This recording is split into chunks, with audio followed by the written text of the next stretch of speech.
For decades, the world relied on cheap manufacturing and global shipping to fuel growth. At the center, China became the world's workshop, building a $450 billion supply chain empire. China now dominates rare earth refining, crucial for electric vehicles, wind turbines, and military tech. Controlling over 90% of global refining, China wields enormous geopolitical power. Its reach extends to digital infrastructure. Chinese firms now build and maintain vital undersea cables. As the world wakes up to this dependency, the question remains, can anyone break China's supply chain grip? China's rise is inseparable from the West's industrial decline. In 2000, the US granted China permanent most favored nation status, opening the door to the World Trade Organization. Leaders promised America would export products, not jobs, but the opposite happened. US companies, chasing lower costs, moved factories to China, drawn by cheap labor and fewer regulations. Entire American industries, electronics, apparel, even pharmaceuticals, shifted overseas. The result: millions of stable middle-class jobs vanished, devastating communities across the US. America outsourced not just production but expertise and self-sufficiency, becoming dependent on a distant rival for essential goods.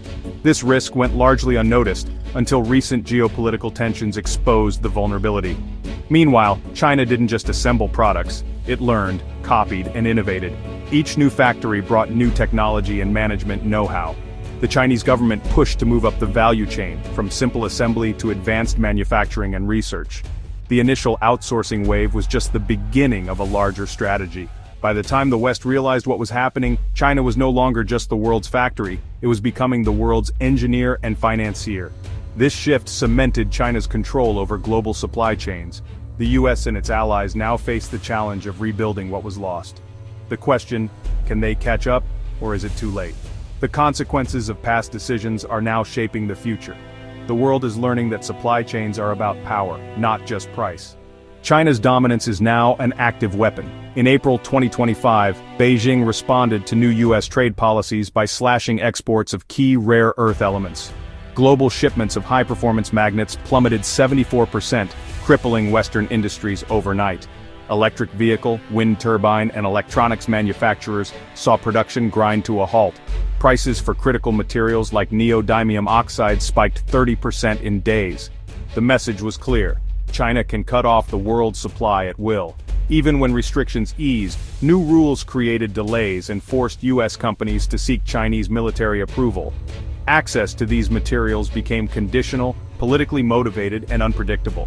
This was direct retaliation for America's efforts to rebuild its own supply chains. China proved it could inflict economic pain on rivals instantly. The West's dependence is now a glaring vulnerability. Governments and corporations are scrambling for alternatives, but options are limited. The era of cheap, reliable supply is over. Geopolitics now shapes every shipment. The West is scrambling to rebuild what it lost. The US is investing hundreds of millions to create a domestic rare earth supply chain, with new facilities like MP Materials in Texas. But even ambitious targets like producing 1,000 tons of magnets by 2025 barely scratch the surface of China's output. The EU's Critical Raw Materials Act aims to source 30% of rare earths from outside China by 2030, with a focus on recycling. Yet, even recycled materials often end up in China for final refining, revealing the depth of dependency. Building new supply chains is slow, expensive, and technically challenging. Strict environmental rules and lost expertise make it even harder for the West to catch up. Allies like Australia and Canada are helping, but scaling up is a monumental task. China's 30-year head start is proving hard to overcome. The West must invest, cooperate, and innovate to build resilience. For now, it remains vulnerable to Beijing's decisions. The price of past complacency is clear. The race to secure supply chains has only just begun. China's ambitions now reach deep into the digital world. Over 95% of global internet traffic travels through undersea cables, once dominated by Western and Japanese firms. Today, Chinese companies are aggressively winning contracts to lay and maintain these vital data links. This shift alarms Washington and its allies, who fear Chinese control could mean surveillance or disruption. The US is pushing back, updating regulations to block Chinese and Russian firms from cable projects touching American territory. The new Trusted Connectivity policy fast-tracks projects with allies like Japan and Australia, while excluding strategic rivals. In December 2024, A new cable to Tuvalu was built by the US, Japan, and Australia, deliberately excluding China. This is part of a broader effort to offer developing nations alternatives to Chinese-led infrastructure. The fight for control of data highways is a new front in US-China competition. For China, dominating undersea cables is key to its digital Silk Road. For the West, securing these networks is a matter of national security. The outcome will shape who controls the world's information flow. In the digital age, data is power. The supply chain war is shaking global markets. Investors now face constant geopolitical risk. One policy move from Beijing or Washington can send stocks soaring or crashing.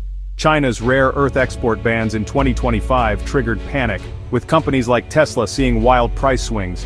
Investors are shifting away from firms dependent on China, favoring those building resilient supply chains. US companies like MP Materials and recycling innovators like Neocorp are attracting new interest. Even temporary trade truces bring only fragile calm. The underlying conflict remains unresolved. Companies must now factor in the cost of geopolitical risk and invest in resilience. The biggest threat is no longer just economic, it's political. Success depends on diversifying, sourcing, innovating, and aligning with national strategies. The world is splitting into competing economic blocks. Winners will adapt, losers will be left behind. The era of stable, predictable trade is over. Navigating this fractured world is the new business reality. The age of hyper-efficient, single-source supply chains is ending. The US and its allies must build a new, resilient system, one that's secure and strategically aligned. Investing in domestic production is critical, from rare earths to semiconductors and pharmaceuticals. Government support is essential to help private firms compete with state-backed Chinese giants. No country can do it alone. Collaboration among allies is key. Joint projects like undersea cables should be expanded to other sectors. Pooling resources and sharing technology can create a powerful alternative to China's dominance. Innovation and recycling are vital, reducing dependence on raw materials and building a circular economy. The EU's focus on recycling is a step in the right direction. The new principle, just-in-case resilience, not just-in-time efficiency. Higher costs are inevitable, but they buy long-term security. The era of dependency is over. The task now: build a global order based on trust, cooperation, and shared values.